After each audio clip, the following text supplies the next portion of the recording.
Hey guys, welcome everyone. कैसे हैं आप सब? बढ़िया बढ़िया होंगे ऐसे मैं उम्मीद करता हूँ। आज हम शुरुआत करेंगे अपने स्टेट्स के पहले topic measures of central tendency के बारे में। आप चाहे सीए फाउंडेशन की तैयारी कर रहे हैं, चाहे बीकॉम की कर रहे हैं, चाहे एमकॉम की कर रहे हैं, चाहे नेट की कर रहे हैं, चाहे 11-12 की कर रहे हैं, स्टेट्स के अंदर ये वाला टॉपिक आपने ज़रूर देखा होगा, या फिर कोई भी कंपटीशन में भी अगर स्टेट्स है तो वहाँ पर ये टॉपिक ज़रूर देखा होगा। आप चाहे जिसकी भी तैयारी कर रहे हैं और अगर आपका ये मेजर्स ऑफ सेंट्रल टेंडेंसी वहाँ है तो ये क्लास आपके लिए बहुत ही कारगर साबित होने वाली है। देखिए, कोई भी चैप्टर समझने से पहले, पढ़ने से पहले पहला क्वेश्चन हमारे दिमाग के अंदर ये आना चाहिए कि इस चैप्टर को हम आखिर पढ़ क्यों रहे हैं, क्या रीजन है कि हम इसे पढ़ रहे हैं। बहुत सारे एग्जाम्पल है, जैसे आम जीवन के अंदर आप इसे देखते आए हैं। जैसे समझिएगा, मान लीजिए मैं एक कपड़ा मैन्युफैक्चरर हूँ और मान लीजिए मैं जींस बनाता हूँ, तो उस केस के अंदर मेरे पास बहुत सारे ऑप्शन है कि मैं 26 के जींस बनाऊँ, कमर साइज 26 या 28 या 30 या 32 या 34 या 36 या 38। ऐसा नहीं है कि मेरे पास 38 का कोई भी कस्टमर नहीं आएगा, या ऐसा नहीं है कि कोई 26 का भी कस्टमर नहीं आएगा, या 28 के कम आएंगे। लेकिन मैं क्या सारे जो है वो 26 के जितने जींस बनाऊंगा उतने ही 32 के बनाऊंगा, उतने ही 34 के बनाऊंगा? नहीं। मैं क्या देखूंगा कि कौन सा जींस कितना बिक सकता है। और अगर मान लीजिए मेरे पास कैपेसिटी कम है और मान लीजिए मैं एक ही साइज की जींस बना सकता हूँ, तो उस केस के अंदर मैं कौन सा बनाना पसंद करूँगा? वो जो ज़्यादा सेल होगा। तो यहाँ मुझे पता करना है कि मान लीजिए कि कौन सी साइज जो वो सबसे ज़्यादा पॉपुलर है, कौन सी साइज की जो है वो जींस सबसे ज़्यादा चलेगी। वहाँ कौन बताएगा आपको? मेजर्स ऑफ सेंट्रल टेंडेंसी मदद करेगा। या फिर मान लीजिए सूर्य कुमार यादव और हार्दिक पांड्या में से दोनों में से आपको एक को टीम के अंदर लेना है। अब हार्दिक पांड्या ने मान लीजिए 150 मैच खेले हैं, सूर्य कुमार यादव ने मान लीजिए 30 ही मैच खेले हैं। उनके अलग अलग पारी है, उनके अलग अलग है, कभी किसी ने शतक भी बनाया, कभी जीरो पे भी आउट हुआ है। ऐसा हार्दिक पांड्या के साथ भी और ऐसा सूर्य कुमार यादव के साथ भी है। तो आप किसको लेना पसंद करेंगे? तो वहां भी आपको एक तरीके से ये मदद करेगा measures of central tendency. Sir ठीक है मनाल, आप बेसिकली कहना क्या चाह रहे हो? देखो, मेजर्स ऑफ सेंट्रल टेंडेंसी में सेंट्रल का मतलब क्या है कि बीच की वैल्यू, वो वैल्यू जो एक वैल्यू जो रिप्रेजेंट करे पूरे पॉपुलेशन को। अब मान लीजिए आपने कहा कि हार्दिक पांड्या एवरेज जो है वो 35 रन बनाता है, तो क्या ये जरूरी है कि इस मैच के अंदर भी हार्दिक पांड्या 35 बनाएगा? या क्या ये है कि हार्दिक पांड्या ने हर मैच में 35 बनाए? नहीं। हो सकता है हार्दिक पांड्या ने कभी शतक भी मारा हो और हो सकता है कभी वो जीरो पे भी आउट हुआ। लेकिन ये 35 क्या, ये 35 एक तरीके से रिप्रेजेंट करते हैं उसके जो टोटल इनिंग्स है और जो टोटल उनके रन है, इस तरीके से। तो हम क्या करते हैं, एक बीच की वैल्यू जो है वो लेके आते हैं जो रिप्रेजेंट करे पॉपुलेशन को। पॉपुलेशन का मतलब यहाँ पर जैसे हार्दिक पांड्या के इसमें उसकी बहुत सारी पारियां हैं, उसमें से जो हमने 35 निकाला, ये इस तरीके से। अगर आप स्टेट्स पढ़ते हैं तो स्टेट्स का एक नियम है, जैसे आप फिजिक्स के अंदर बहुत सारे नियम होते हैं वैसे वैसे स्टेट्स के अंदर भी एक नियम होता है, जिसे हम क्या कहते हैं, सेंट्रल थ्योरम। इसका मतलब क्या होता है कि नॉर्मली क्या होगा कि इस तरीके से पॉपुलेशन जो है वो रहेगी। सर मतलब जैसे मान लीजिए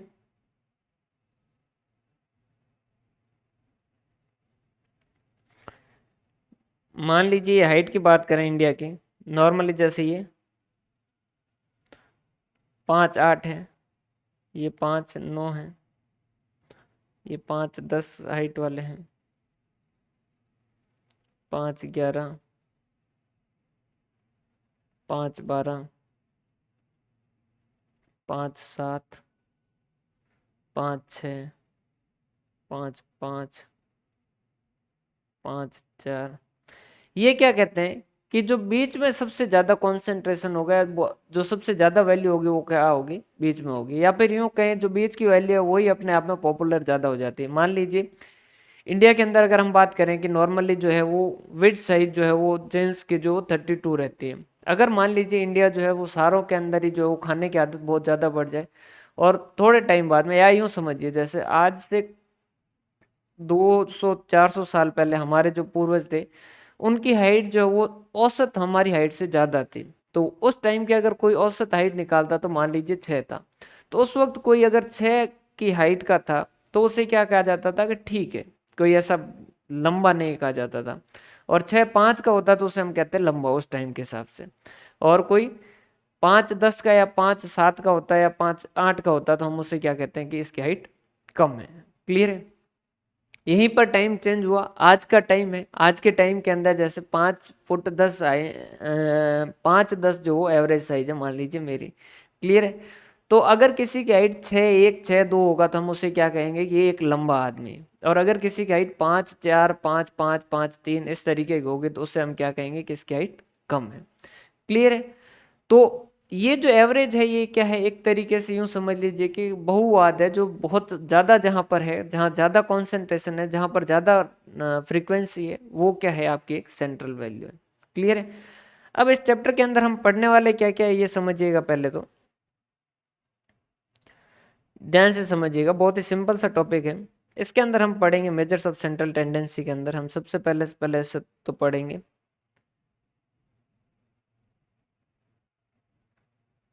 बेसिक्स। बेसिक्स के अंदर क्या पढ़ेंगे कि भाई एक एवरेज जो है वो कैसा होना चाहिए, मतलब एक योग्य वर्ग कैसा होना चाहिए, वैसा वैसा एक योग्य एवरेज जो है वो कौन सा होगा। फिर उसके बाद में हम पढ़ेंगे कि एवरेज जो है वो कौन कौन से हैं, जिसके अंदर हम पढ़ेंगे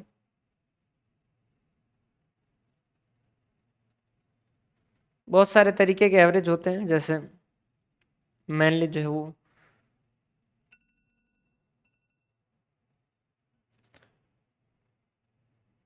पोजिशनल एवरेज, जिसमें आएगा आपका मीडियन और मोड। फिर उसके बाद में एक और आते हैं mathematical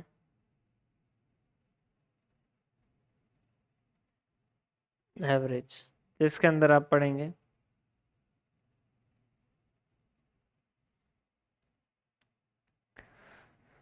arithmetic mean, geometric mean, harmonic mean और क्वाड्रेटिक मीन। उसके बाद में एक आते हैं आपके बिजनेस एवरेज, जो कि नॉर्मली इनसे क्वेश्चन कम पूछा जाता है, लेकिन अपन इसको भी देखेंगे कि ये क्या कहना चाहता है। क्लियर है? उसके बाद में आपका आएगा मिसलिनियस टॉपिक। मिसलिनियस टॉपिक के अंदर क्या होता है कि भाई एक का दूसरे के साथ रिलेशन क्या है, दूसरे का तीसरे के साथ क्या है, मतलब मीन ये है, मोड ये है, तो मीडियन क्या होगा। इस तरीके से अगर मान लीजिए कैलकुलेट कर, अभी पता नहीं, अभी तो हमने पढ़ा नहीं ना, अगर ऐसा कैलकुलेट कर सकते हैं तो क्या हम इसको किस तरीके से कैलकुलेट कर सकते हैं वगैरह वगैरह, वो सारा का सारा यहाँ पर हम मिसलेनियस टॉपिक्स के अंदर पढ़ेंगे। क्लियर? अब देखिएगा ये जब भी एवरेजेज वगैरह जो भी पढ़ेंगे उनके अंदर मेनली क्या पढ़ेंगे, हर किसी के बारे में सबसे पहले तो उसकी पढ़ेंगे डेफिनेशन कि भाई ये है क्या। उसके बाद में उसकी पढ़ेंगे हम कैलकुलेशन कि ये कैलकुलेशन किस तरीके से होती है। उसके बाद में हम पढ़ेंगे उसके मेरिट्स कि भाई इसमें अच्छी बातें क्या है। फिर हम क्या पढ़ेंगे उसके डीमेरिट्स कि इसमें बुरी बातें क्या। क्लियर है?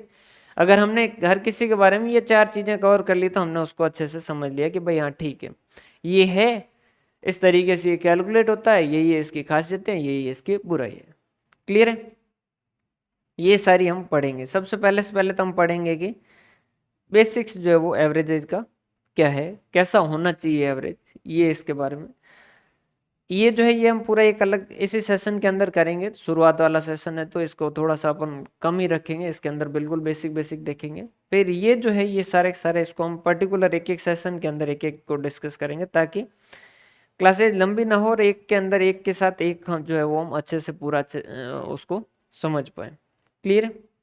अगर हम बात करें एवरेज के बारे में तो देखो सबसे पहले से पहले तो क्या लिखा है meaning, and average is a single value, एक वो value within a range of data which is used to represent all the value in series. Since the average is somewhere within the range of data, it is sometimes called a measures of central value. Sir क्या कहने का मतलब हुआ समझिएगा, जैसे आप एक औसत तो आपने पढ़ा ही होगा, औसत या एवरेज या जिसे आप अर्थमेटिक मीन कहते हैं, ये आपने पहले पढ़ा होगा, इसके बारे में आपने सुन रखा होगा। जैसे मान लीजिए 5 स्टूडेंट है और जिनके टेस्ट लिए थे, एक 10 नंबर का 10 मार्क्स का टेस्ट था, जिसमें से एक क्या है 5, एक क्या है 7, एक क्या है 6, एक क्या है 4 और एक क्या है 10। आपसे पूछा गया कि इनके एवरेज जो है वो मार्क्स क्या है, तो आप क्या करोगे, राशियों का योगफल बट्टा राशियों की संख्या या फिर summation of all divided by number of digits. तो हम क्या करेंगे, 5 + 7 + 6 + 4 + 10 डिवाइड बाय, सॉरी 5 है 5, ये कितना हो गया, 6 4 10 10 10 20 20 और 30 32, 32 डिवाइड बाय 5, ये हो गया 6.4। अब ये जो 6.4 मार्क्स है, ये क्या है, एक वैल्यू है, और ये वैल्यू क्या है, बीच की वैल्यू है, ये एक बीच की वैल्यू है, इनके बीच की वैल्यू है, और ये रिप्रेजेंट क्या करती है कि इन पांचों का एवरेज जो है वो क्या है, 6.4। आपसे पूछा जाए कि इस क्लास के मार्क्स क्या है, आप एक तो इस तरीके से बोल सकते हैं 5 7 6 4 और 10, या फिर आप ऐसा बोल सकते हैं कि इनके एवरेज मार्क्स क्या है, 6.4 है। क्लियर है, ये इस तरीके से भी कर सकते हैं, कई बार आप इसको दूसरे तरीके से भी करते हैं, मीडियन के तौर पे भी करते हैं। तो आपने क्या कर लिया, मान लीजिए इनको कहा कि एक काम करो, कम नंबर से लेके ज्यादा नंबर वाले लाइन से खड़े हो जाओ, या फिर अपन जब छोटे थे तब खेलते थे तब करते थे ना, छोटी हाइट से बड़ी हाइट के अंदर। तो हमने कहा कि सबसे पहले सबसे कम मार्क्स वाला 4, फिर 5, फिर 6, फिर 7 और फिर 10। हमने कहा कि सबसे बीच में कौन खड़ा है, तो 6 ने कहा कि सर मैं सबसे बीच में खड़ा हूँ, मेरे 2 इस साइड में और 2 इस साइड में। तो हमने क्या कर दिया, 6 को क्या मान लिया, एवरेज मान लिया।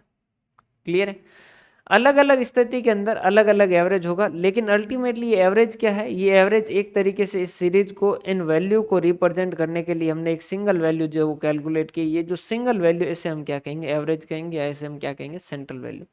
हो सकता है कि ये सीरीज में हो, जैसे कि इस मीडियन के अंदर ये सीरीज में है, और हो सकता है कि अर्थमेटिक मीन वाले केस के अंदर जैसे ये नहीं है। 6.4 मार्क्स एक्चुअल में किसी का आए हैं क्या, नहीं, 6.4 एक्चुअल में किसी का आए ही नहीं है, लेकिन ये हमने एक एवरेज वैल्यू कैलकुलेट की है।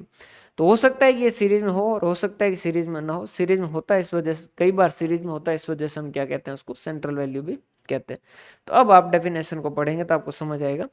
एक एवरेज जो है वो क्या है, एक सिंगल वैल्यू है within the range of data which is use to represent, जो क्या करती है, एक तरीके से रिप्रेजेंट करती है all values in the series. तो हम ये कहेंगे, हम यहाँ पर जैसे पहले वाले केस में कहेंगे पांचों के मार्क्स जो वो कितने, एवरेज 6.4 है। क्लियर है, तो ये पांचों स्टूडेंट को रिप्रेजेंट करता है।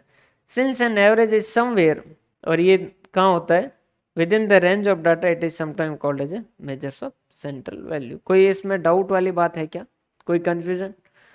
ऑब्जेक्टिव और फंक्शन क्यों कैलकुलेट करते हो आप खुद ही सोचिए, अब क्यों कैलकुलेट करते हो। ये तो मान लीजिए 5 स्टूडेंट थे, मान लीजिए 100 स्टूडेंट होते, और 100 स्टूडेंट के बारे में आपको कुछ स्टडी करना है। 100 स्टूडेंट के अलग अलग मार्क्स है, 0 1, इस तरीके से बहुत सारे फला फला फला। अब आप इसके ऊपर पता करना चाहते हैं कि जैसे ये मान लीजिए क्लास है, और इस क्लास स्कूल के अंदर आप मान लीजिए डिस्ट्रिक्ट मजिस्ट्रेट है, और आप ऑब्जर्वेशन करने गए हैं कि भाई इस स्कूल के अंदर स्टडी जो वो सही तरीके से हो रही है या नहीं हो रही है। अब 100 स्टूडेंट है और मान लीजिए 100 मार्क्स का टेस्ट लिया है। अब हर किसी का अलग अलग है कि 100 में से 100 वाला भी है, 100 में से 0 वाला भी है। तो क्या हम ये कहते हैं कि 100 में से 100 वाला स्टूडेंट इस वजह से क्लास जो वो बहुत इंटेलिजेंट, या 100 में से 0 वाला इस वजह से क्लास बहुत ही डफर है? नहीं, हमें क्या करना होगा, उनका एक एक ऐसी वैल्यू कैलकुलेट करनी होगी, एक एवरेज कैलकुलेट करना होगा। मान लीजिए 80 आ गया तो हम कहेंगे कि हाँ अच्छा है, क्लास के अंदर स्टडी अच्छी है। मान लीजिए वो आ गई आपकी 40, तो उस केस के अंदर हम कहेंगे नहीं, क्लास जो उसके अंदर स्टडी जो वो अच्छे से नहीं हो रही है। समझ पा रहे हैं बात? तो ये जो है, ये 80 और ये 40 क्या है, सबसे पहले तो कंडेंस्ड कर दिया। जो बहुत सारे डाटा थे उनको क्या कर दिया, शॉर्ट कर दिया। ये जहाँ 100 स्टूडेंट्स के डाटा थे उनको क्या कर दिया, एक वैल्यू के अंदर कर दिया। ये क्या करता है, ये दूसरा, ये रिप्रेजेंट और करता है 100 स्टूडेंट के मार्क्स की जगह ये एक वैल्यू जो इस सारे 100 स्टूडेंट को रिप्रेजेंट करती है। तो ये दूसरा इसका ये ऑब्जेक्टिव हो गया। क्लियर? तो इसी से जुड़े हुए to present the brief picture, छोटी पिक्चर बता देता है। फैसिलिटेट कंपैरिजन, मान लीजिए 2 क्लास है, एक क्लास ए है और एक क्लास बी है। इसके अंदर मान लीजिए 30 स्टूडेंट और इसके अंदर मान लीजिए 50 स्टूडेंट है, और वही टेस्ट लिया तो इसके अंदर ये मार्क्स आए और इसके अंदर ये मार्क्स आए। इन मार्क्स को देख के आप सीधा ए और बी में से बता पाएंगे कौन इंटेलिजेंट है कौन नहीं है? नहीं। लेकिन अगर आप इनका एवरेज कैलकुलेट कर लीजिए, मान लीजिए इस क्लास का एवरेज आ रहे हैं 5 मार्क्स और इस क्लास के 6 मार्क्स, तो आप क्या कहेंगे? क्लास बी जो वो ज़्यादा इंटेलिजेंट है या ज़्यादा सही है। To represent the entire group, पूरे ग्रुप को रिप्रेजेंट करता है। जैसे 6.4 आ गया था तो 6.4 उन पांचों स्टूडेंटों को रिप्रेजेंट कर रहा है कि पांचों को मिला के 6.4 है। To provide basis for statistical analysis. समझिएगा, स्टेट्स के अंदर इनको क्या कहा जाता है? First order. ये जो है ये इनको क्या कहा जाता है? First order value. First order value क्या? क्यों? क्योंकि आप सबसे पहले सेंट्रल टेंडेंसी के हिसाब से सेंट्रल वैल्यू कैलकुलेट करोगे, बाकी सारी चीजें आप बाद में कैलकुलेट करोगे। जैसे डिस्पर्सन होगा, डिस्पर्सन क्या होगा? इससे जस्ट जैसे नेक्स्ट वाला टॉपिक है मेजर्स ऑफ डिस्पर्सन। मान लीजिए दो कंपनी है, वो किस तरीके से? दो कंपनी है, एक कंपनी है जैसे XYZ और एक है ABC। XYZ हर साल जो वो रिटर्न दे रही है 10%, 10%, 10%, 10% और 10%। आपने इनका एवरेज निकाला, कितना आया? 10%। दूसरी आ गई एक और कंपनी है जिसके आगे 8%, 9%, 10%, 11% और 12%। या फिर एक और कंपनी है मान लीजिए जिसके हैं 14%, 12%, 10%, 8% और 6%। अगर इनका एवरेज कैलकुलेट करोगे कितना आएगा? 10%। इनका एवरेज कैलकुलेट करोगे कितना आएगा? 10%। क्या आप मान लीजिए ये है PQR लिमिटेड, क्या तीनों कंपनी में से कहीं पे भी इन्वेस्ट करो रिस्क सेम रहेगी क्या? आप खुद देख पा रहे हैं कि XYZ है जो हमेशा ही 10% देते हैं, तो उसके अंदर ऐसी कोई रिस्क वाली बात नहीं है कि 10% दे रहा है कंटिन्यूसली 5 साल से 10% दे रहा है, मतलब बहुत ज्यादा चांस है कि इस साल भी 10% रिटर्न दे दे।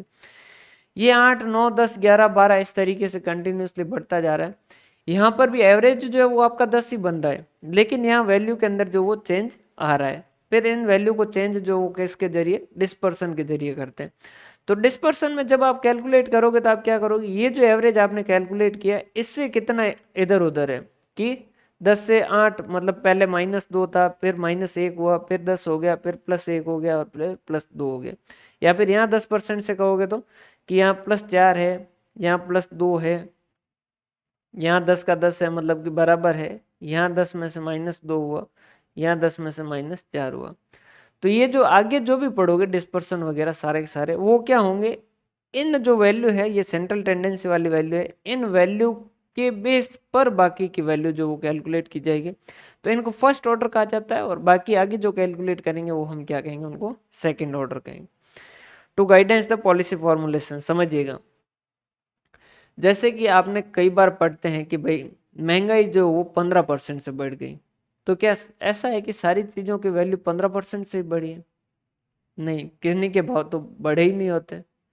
मान लीजिए पार्ले जी के भाव जो 5 के 5 ही, ये अलग बात है कि पहले इतना बड़ा बिस्किट आता था अब इतना सा बिस्कुट आता है, वो बात अलग है, लेकिन भाव उनके 5 के 5 चल रहे हैं। किसी के भाव जो मान लीजिए 100 थे और उनके 200 हो गए तो वहां तो 100% बढ़ गया, और कहीं किसी के भाव 100 थे और 10 बढ़े तो 10% का इंक्रीज हुआ है। तो कैसे कह सकते हैं कि 15% जो वो आप इन्फ्लेशन आया है, 15% महंगाई बढ़ी है? ये ऐसा कैसे कह सकते हो? नहीं नहीं, बताइए आप कैसे कह सकते हो? तो ऐसा आप कह सकते हो एवरेज के बेसिस पे। समझ पा रहे हो बात? कि ऑन एन एवरेज सब गुड्स पे मिला के ये इतना की बढ़ोतरी हुई है। अब इससे क्या फायदा होगा? मान लीजिए आपको महंगाई के हिसाब से कुछ उसके मेजर्स लेने हैं कि भाई जैसे RBI होती है वो क्या करती है कि महंगाई बढ़ती है तो उसको कॉम्पनसेट करने के लिए कुछ एक्शन लेती है। तो महंगाई कितनी बड़ी है वो पता करने के बाद उसके हिसाब से एक्शन लेती है।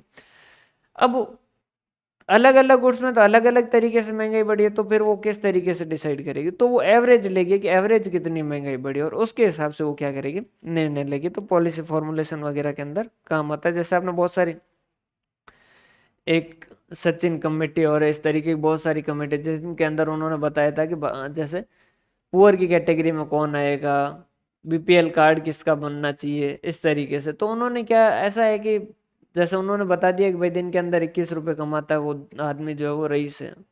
क्लियर है? तो ऐसा है कि दुनिया के इंडिया के अंदर वाकई ऐसी स्थिति ही है कि भाई यही है? नहीं। तो उस केस के अंदर क्या है भाई, एवरेज जो बिठाया उसके हिसाब से उन्होंने ये कैलकुलेट किया। बाकी जैसे बहुत सारी चीजें जो रिलेटिव टर्म में होती है, अब समझिएगा, एक यहां से समझ लीजिएगा रिलेटिव और एब्सोल्यूट टर्म क्या होता है। कुछ चीजें होती है जो क्या होती है एब्सोल्यूट टर्म में कैलकुलेट करते हैं, और कुछ जो चीजें होती हैं उनको रिलेटिव टर्म में कैलकुलेट करते हैं, या उसी चीज को हम रिलेटिव और एब्सोल्यूट दोनों के अंदर कैलकुलेट करते हैं। समझिएगा, जैसे मेरी इनकम 10,000 थी और वो 10,000 से मान लीजिए मेरी 13,000 हो गई, तो मेरी इनकम 3,000 रुपये से बढ़ी। ये क्या है एब्सोल्यूट वैल्यू की, 3,000 रुपये से बढ़ी, या 30 रुपये से बढ़ी, या 40 रुपये से बढ़ी। ये क्या है एब्सोल्यूट टर्म, मतलब एग्जैक्ट अमाउंट बता रहे हो आपकी, इतना इंक्रीज हुआ या इतना डिक्रीज हुआ। यहीं पर आप क्या करते हैं परसेंटेज के हिसाब से करते हैं रिलेटिव टर्म में। जैसे कि 10,000 पे 3,000 रुपये बढ़े, मतलब कि 30% मेरी इनकम बढ़ी। तो ये क्या है रिलेटिव टर्म में, मतलब कि रिलेटिव कैसे, 100 पे 30% बढ़े, मतलब 100 पे 30 बढ़े। अगर मेरी इनकम 200 होती तो 60 बढ़ते, अगर मेरी इनकम 300 होती तो 90 बढ़ते, अगर मेरी इनकम 400 होती तो मेरे 120 बढ़ते। तो ये क्या है एक तरीके से रिलेटिव टर्म। रिलेटिव टर्म क्यों कैलकुलेट की जाती है कंपेरिजन के लिए, समझिएगा। कई बार आपने ये सुना होगा कि जो मनी है वो भी एक तरीके से रिलेटिव टर्म है। जैसे समझिएगा, एक नॉर्मल आदमी है, मिडिल क्लास का आदमी है, जिसकी मंथली इनकम मान लीजिए 10,000 है। उसकी इनकम अगर 5,000 से बढ़ जाए, तो उस केस के अंदर वो क्या कहेगा, वाह यार मजा आ गया, बहुत शानदार इनकम के अंदर ग्रोथ हो गई। मुकेश अंबानी मान लीजिए, उनकी इनकम मान लीजिए करोड़ों में, यही 5,000 की ग्रोथ अगर उनके आ जाए कि पूरे साल के अंदर चलो तुम्हें 5,000 की ग्रोथ देते हैं, वो क्या कहेगा, उसके कोई मतलब है क्या? नहीं। एग्जैक्ट अमाउंट के अंदर, एब्सोल्यूट अमाउंट के अंदर तो यहाँ इसके जितना इंक्रीज हुआ है उतना का उतना उसके इंक्रीज हुआ है, लेकिन रिलेटिव टर्म में देखें तो इसका तो 10,000 पे 5,000 हुआ और उसके करोड़ों पे 5,000 हुए, तो उस केस के अंदर वो उसके लिए मायने नहीं रखता। तो जब हम कंपैरिजन करते हैं तो उस केस के अंदर हमें रिलेटिव टर्म के अंदर देखना होता है। आपने यहाँ 5,000, इसके 10,000 के इनकम पे 5,000 की ग्रोथ हुई और उसके मान लीजिए 7,000 की ग्रोथ हुई, तो आप ये कह देंगे कि मुकेश अंबानी की ज्यादा ग्रोथ हुई है? नहीं भाई, उसकी करोड़ों पे 7,000 की ग्रोथ हुई है और इसकी 10,000 पे 5,000 की ग्रोथ हुई है। तो यहाँ कंपैरिजन के लिए रिलेटिव टर्म जो है वो यूज करते हैं। ये आगे हमेशा के लिए ध्यान रखिएगा। इस तरीके से जो भी चीज कैलकुलेट करोगे वो दो चीजें कैलकुलेट करोगे, चाहे आप आगे स्टैंडर्ड डेविएशन वगैरह कैलकुलेट करोगे तो उसे एब्सोल्यूट टर्म में कैलकुलेट करोगे और उसे रिलेटिव टर्म में कैलकुलेट करोगे। रिलेटिव टर्म हमेशा किसके लिए कैलकुलेट की जाती है, ताकि कंपेयर कर पाए। Essential properties of ideal average, कोई एक एवरेज जो है वो अच्छा एवरेज है या नहीं। अब समझिएगा, हम यहाँ पर पढ़ेंगे क्या, मेजर्स ऑफ सेंट्रल टेंडेंसी में सारे के सारे जो एवरेज है उनके बारे में बात करेंगे। अर्थमेटिक मीन के बारे में बात करेंगे, geometric mean, harmonic mean, mode, median, सब के बारे में बात करेंगे। उसके बाद में हम ये बात करेंगे कि क्या ये एवरेज एक अच्छा एवरेज है या नहीं है। अब कोई एवरेज अच्छा एवरेज है या नहीं है ये किस बात पर डिपेंड करता है, उसके अंदर कुछ कैरेक्टरिस्टिक्स होने चाहिए। समझ पा रहे हो बात? जैसे फॉर एग्जांपल हमारे इस साइड के अंदर, राजस्थान के इस पर्टिकुलर इस साइड के अंदर, आज से अगर 50 साल पहले देखें तो जो एडिक्शन थे वो बहुत कम थे। तो कोई अगर अल्कोहल भी कंज्यूम करता तो पूरी सोसाइटी कहती कि यार ये तो बहुत ही बेकार आदमी अल्कोहल कंज्यूम करता है। फिर धीरे धीरे ये उड़ता पंजाब टाइप आ गया और ये स्मैक एमडी वगैरह, ये सारे के सारे वो चिट्टा और बहुत सारे नशे जो वो इस साइड में आ गए। अब क्या हो गया है कि अल्कोहल तो हो गया एवरेज कि हाँ ये तो बहुत शरीफ बेचारा सिर्फ अल्कोहल कंज्यूम करता है और कुछ भी नहीं करता है, और वो सारे हो गए बेकार के अंदर। समझ पा रहे हो? तो वैसा वैसा यहाँ पर एक एवरेज जो है वो अच्छा एवरेज कब होगा और बुरा एवरेज कब होगा। तो अच्छा एवरेज बनने के लिए उसमें ये प्रॉपर्टीज होनी चाहिए। ठीक है, आधी आपको समझ आएगी, आधी आपके ऊपर से जाएगी। सर क्या बात कर रहे हो, आधी ऊपर से क्यों जाएगी? क्योंकि ये धीरे धीरे अपन जब पढ़ेंगे ना अर्थमेटिक मीन, हार्मोनिक मीन वगैरह, उनके अंदर जब उनकी बुराइयां करेंगे, उनकी अच्छाइयां करेंगे कि हाँ देख ये देखो ये इस वजह से अच्छा है, ये इस वजह से बुरा है, तब जाके आपको समझ आएगा कि हाँ ये अच्छी बात है और ये बुरी बात है। क्लियर है?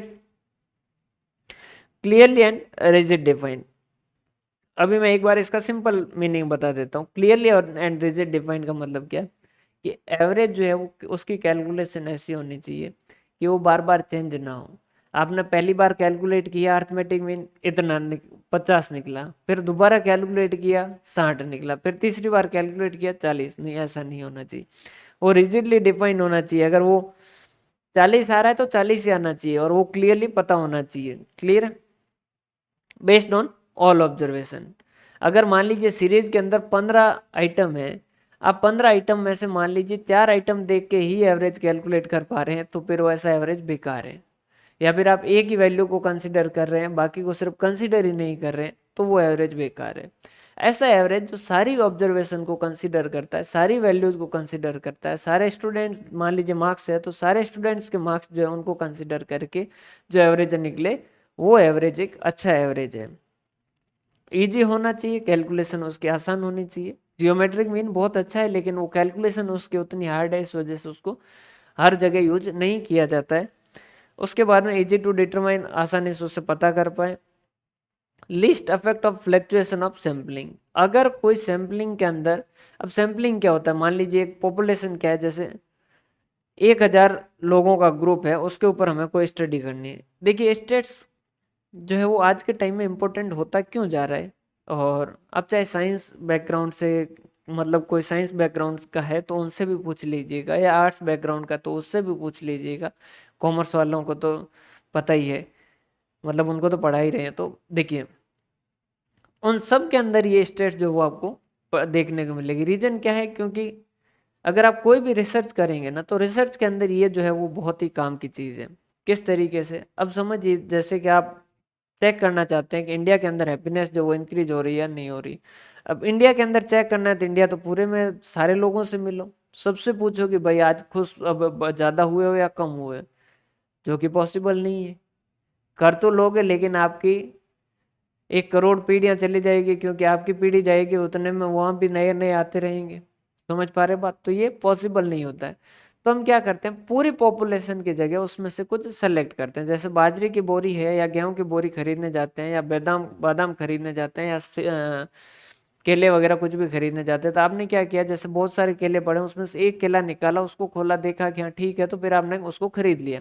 या फिर बादाम थी, बहुत सारे बादाम थे, उसमें से 4 बादाम निकाली, खाई आपने, कहा कि ठीक है, बिल्कुल ठीक है, चलो पैक कर दो। गेहूं है, पूरी बोरी है, उसमें से आपने एक मुट्ठी गेहूं लिया, देखा कि सही है, आपने सेलेक्ट कर लिया। तो ये जो एक मुट्ठी गेहूं है, या 4 बादाम है, या एक केला है, ये क्या है, आपका सैंपल है। वो पूरी पॉपुलेशन को रिप्रेजेंट करने के लिए उसका कुछ हिस्सा आपने लिया, वो छोटा सा पार्ट जो है वो क्या होगा, सैंपल होगा। ये क्या कहता है, least effect of fluctuation of sampling, और इस प्रोसेस को सैम्पलिंग कहते हैं। समझिएगा, जैसे 4 लोग हैं, 4 घर हैं, उनकी मंथली इनकम मान लीजिए इस तरीके से, एक के 10,000 है, एक की 8,000 है, एक की 12,000 है, एक की 6,000 है, और एक की 14,000 है। आपने कहा कि एवरेज इनकम इनकी कितनी है भाई, आपने कहा 10,000 plus 8,000 plus 12,000 plus 6,000 plus 14,000 divide by 5। ये आपके आ गई 10,000। अब इसी सोसाइटी के अंदर एक और बंदा आ गया, और जिसकी इनकम मान लीजिए 1 करोड़। जिसकी इनकम कितनी, 1 करोड़, या मान लीजिए 1 लाख ही मान लेते हैं। तो अब क्या हो गया, इनके एवरेज कितना होगा, अब आपका हो गया 10,000 प्लस 8,000 प्लस 12,000 प्लस 6,000 प्लस 14,000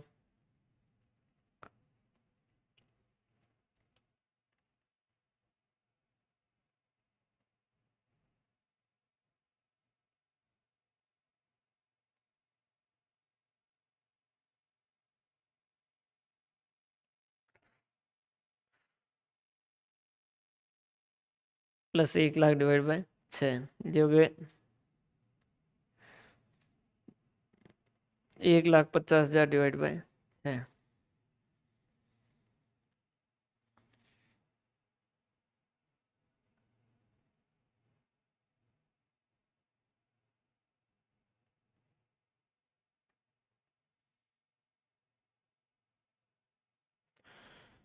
25,000, इनका एवरेज कितना हो गया 25,000।